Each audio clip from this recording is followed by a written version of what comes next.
Nous allons enfin écouter, en qualité de premier ministère public, de premier rapporteur public, M. Philippe Prigent.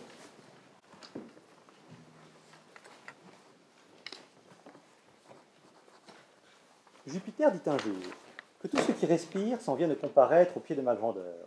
Si dans son composé, quelqu'un trouve à redire, il peut le déclarer sans peur. Je mettrai remède à la chose. Venez, singes, parlez le premier, et pour cause. Voyez ces animaux, faites comparaison de leurs beautés avec les vôtres. Êtes-vous satisfait? Moi, dit-il, pourquoi non? Tous les animaux de la besace, y compris les plus lucides, mentionnèrent les pires défauts des autres, sans se trouver la moindre imperfection. L'ours vit dans l'éléphant une masse informe et sans beauté. L'éléphant, tout sage qu'il était, estima Dame Baleine trop grosse, et la fourmi jugea le ciron trop petit. Lynx envers nos pareils et taubes envers nous, nous nous pardonnons tout et rien aux autres hommes. On se voit d'un autre œil qu'on ne voit son prochain. Le fabricateur souverain nous créa besaciers tous de même manière, tant ceux du temps passé que du temps d'aujourd'hui. Il fit pour nos défauts la poche de derrière et celle de devant, pour les défauts d'autrui. Monsieur le Président de la section du contentieux du Conseil d'État, Monsieur le Président du Conseil de l'Ordre, Mesdames et Messieurs les membres du Conseil de l'Ordre, Mesdames et Messieurs, le décret attaqué crée une nouvelle inspection générale de la justice, chargée notamment d'une mission de contrôle, d'étude, de conseil et d'évaluation des juridictions de l'ordre judiciaire. Mission qui porte sur leur activité, leur fonctionnement et leur performance, ainsi que sur la manière de servir des personnels. Nouveauté par rapport au décret qui avait créé son prédécesseur, la Cour de cassation n'est pas exemptée du contrôle de la nouvelle inspection. D'où la question posée aujourd'hui.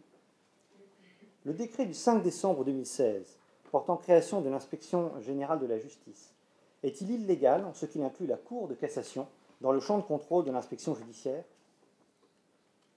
La Fontaine répondrait qu'on ne peut se juger sans aveuglement, mais il nous apprend aussi que la critique peut être excessive et que Jupiter échappe à l'examen, car le juge souverain ne peut lui-même être inspecté. On vous demande aujourd'hui si la Cour de cassation exerce une fonction si éminente et singulière qu'elle doit échapper au regard, ou si l'on peut la soumettre à une certaine surveillance. Question d'autant plus délicate que cette institution n'est pas seulement un juge de cassation, en raison des pouvoirs spéciaux conférés esqualité à certains de ses membres, en particulier son premier président et son procureur général. La légalité du décret s'appréciera à l'aune du rôle propre de l'institution, mais aussi du statut de certains des magistrats éminents qui la composent. Le sommet de l'ordre judiciaire, d'abord, le statut spécial de ses membres, ensuite. L'inclusion de la Cour de cassation dans le champ de compétences de l'inspection générale soulève deux questions.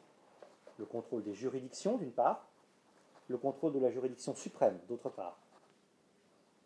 Les pouvoirs de l'inspection sont un moyen de mettre effectivement en œuvre l'obligation de reddition de comptes prévue par l'article 15 de la Déclaration des droits de l'homme et du citoyen.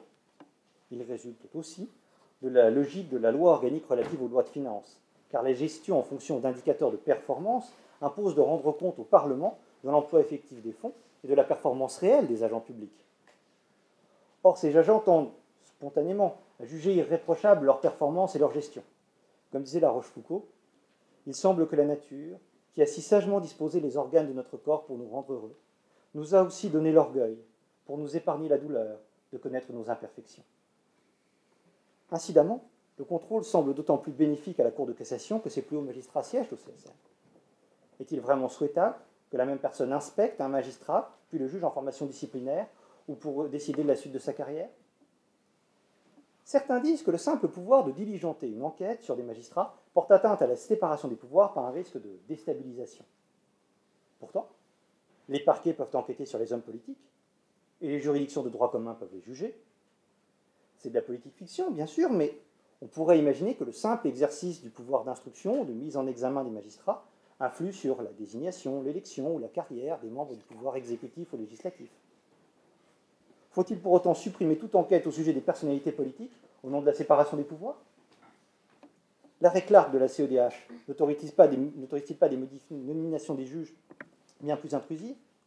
Selon la Cour de justice de l'Union européenne, voir son arrêt du 27 février dernier, l'indépendance des juridictions, garantie par la Charte des droits fondamentaux, interdit seulement toute contrainte ou pression. Or, une enquête n'est pas une pression.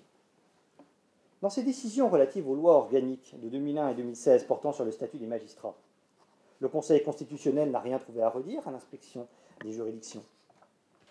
Et selon votre avis du 19 février 2009, le principe d'indépendance des juridictions ne soustrait aucun magistrat à l'obligation de rendre compte de son administration.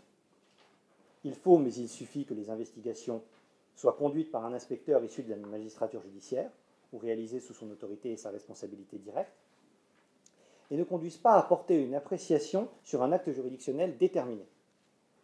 L'inspection peut donc contrôler les juridictions, mais votre avis et les décisions du Conseil constitutionnel ont été rendus à une époque où la Cour de cassation échappait à cette surveillance. Ce qui vaut pour la Cour de cassation, comme pour les autres juridictions, ne saurait donc l'exclure du champ de compétence de l'inspection. Seuls les traits qui distinguent cette institution des autres juridictions peuvent justifier de la traiter différemment à cet égard. Quels sont ces traits distinctifs ? Dire de la Cour de cassation qu'elle est au sommet de l'ordre judiciaire donne l'impression d'un rôle plus étendu qu'en réalité. Car si elle est la dernière juridiction à statuer dans une affaire où tous les recours possibles sont exercés, tout ce qui relève de l'appréciation souveraine des juges du fond lui échappe. Dans chaque affaire, la Cour de cassation n'occupe en réalité qu'une partie du sommet, car les cours d'appel, et dans certains cas les juridictions de première instance, sont en partie souveraines. Sauf à censurer entièrement l'inspection, en rupture avec votre avis de 2009. Le rôle de recours ultime, limité aux questions de droit dans chaque espèce, ne saurait justifier une exemption au contrôle. Le rôle de la Cour de cassation est toutefois plus vaste, car elle exerce aussi une fonction prétorienne, créatrice du droit. L'expression « avocat au Conseil » et l'ancienne devise de leur ordre sont la trace du véritable ancêtre de cette institution, le Conseil des parties, organe du Conseil du souverain. Si son contrôle s'exerce à l'occasion de cas d'espèce, il l'a conduit à énoncer des principes généraux, interpréter des lois ou règlements, ou à les écarter sur le fondement des conventions internationales. Quand la Cour de cassation impose la séparation des fonctions de poursuite et sanction au sein des autorités administratives indépendantes au nom de la CEDH en 1999, elle fait œuvre créatrice de droit. Priver d'effet une loi, comme contraire à un traité, fait participer au pouvoir de faire et défaire les lois, d'autant plus qu'il est parfois difficile aux législateurs de dénoncer ces traités. Et si les autres juridictions sont amenées à exercer ces pouvoirs, elles le font sous le contrôle de l'institution du Quai de l'Horloge, dont les décisions font jurisprudence.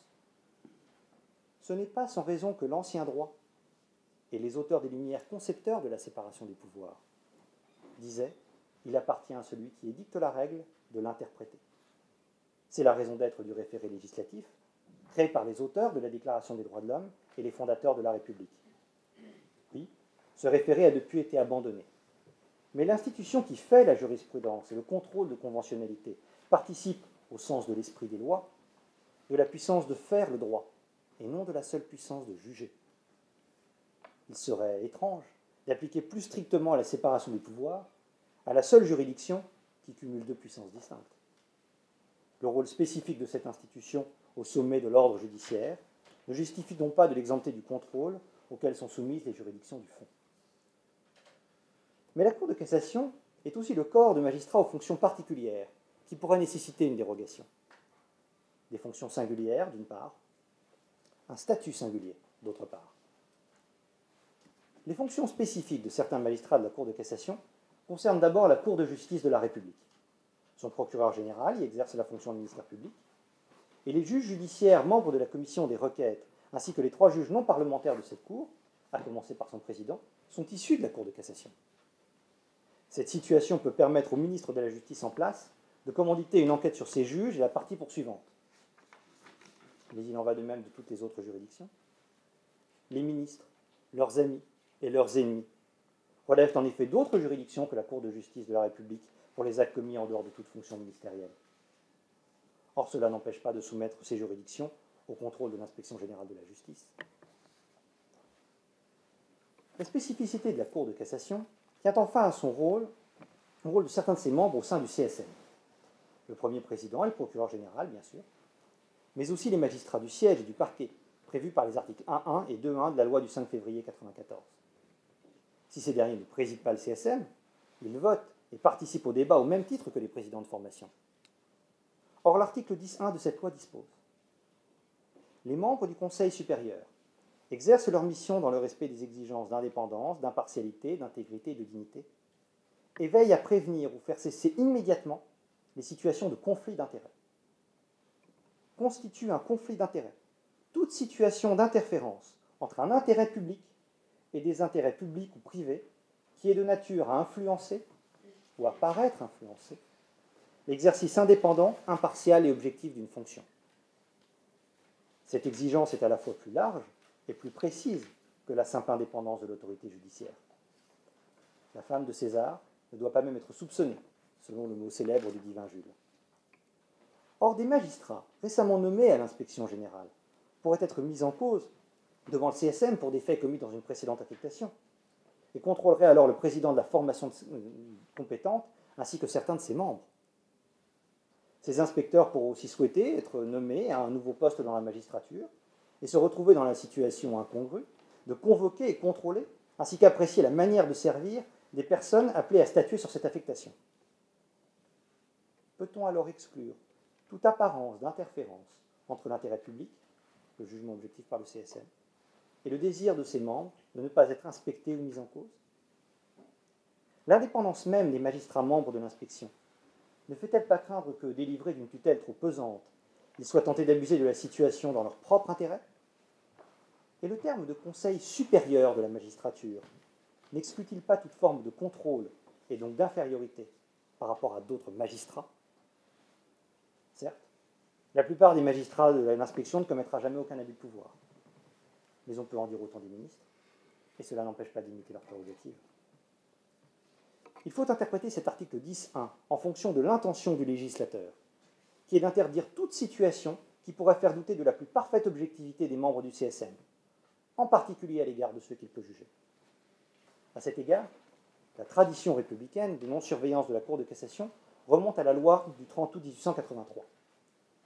Outre l'épuration de la magistrature la plus massive de notre histoire, cette loi confère au garde des Sceaux un droit de surveillance, de réprimande et de convocation des magistrats judiciaires au sujet de leur manière de servir, à l'exception notable de la Cour de cassation.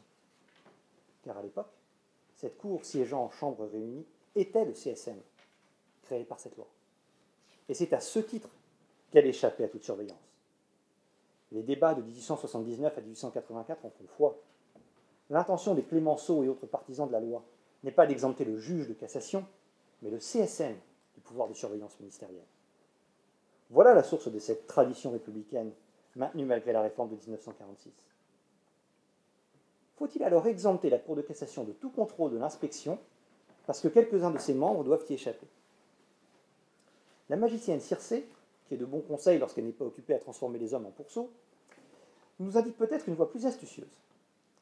À Ulysse qui demande comment passer entre Charybde et Scylla, elle donne ce conseil. Sache que, malgré l'opinion commune, ces deux monstres exposent à des dangers distincts. L'un, Scylla, engloutira tout le navire, tandis que l'autre, Charybde, n'aura le temps de dévorer que quelques marins si tu te diriges rapidement vers lui pour échapper à Scylla, puis t'en éloignes pour éviter qu'il capture le reste de l'équipage. Je vous propose une façon analogue de sauver le navire qu'est l'inspection de la Cour de cassation en sacrifiant le strict nécessaire. Quelles sont les données du problème? Seuls certains magistrats du quai de l'horloge doivent échapper à l'inspection. S'ils exercent ces fonctions ès-qualité, ils ne représentent pas la Cour de cassation. Et la prohibition de toute apparence d'interférence par l'article 10.1 de la loi du 5 février 1994 porte sur les membres du CSM et non sur les institutions dont ils sont issus. Pour concilier les exigences de leurs fonctions avec l'objectif de reddition au compte des agents publics, il faut, mais il suffit, d'exempter rationnés personnels les seuls magistrats de la Cour de cassation qui siègent au CSM. C'est la solution la plus proportionnée et aussi la plus conforme à notre tradition républicaine, ainsi qu'à la conception française de la séparation des pouvoirs. Même si la question ne se pose pas aujourd'hui, oui, cette logique implique deux autres exemptions, dont la portée ne doit cependant pas vous dissuader. D'une part, les membres du CSM, issus d'autres juridictions, devraient pouvoir bénéficier, oui, de la même immunité personnelle. D'autre part, la juridiction qui tranche les recours contre les décisions du CSM en matière disciplinaire ou de nomination des magistrats doit à plus forte raison encore échapper au contrôle de l'inspection. Mais cette exemption du Conseil d'État n'est pas problématique, car elle est déjà prévue en droit positif. Qui surveillera les surveillants? La question de Juvénal se posait déjà dans la République et les lois, et nous n'avons malheureusement pas de meilleure réponse que Platon. Pour assurer la surveillance de la cité dans son ensemble, il faut en exempter quelques gardiens soigneusement choisis. C'est pourquoi je préconise de juger que le décret du 5 décembre 2016 est illégal en ce qu'il inclut la Cour de cassation dans le champ de contrôle de l'Inspection générale de la justice, faute d'exclure de ce champ de contrôle les magistrats de cette institution qui siègent au CSM. Merci monsieur. Nous allons faire une pause de 10 minutes et donc reprendre à 3h30, 15h30.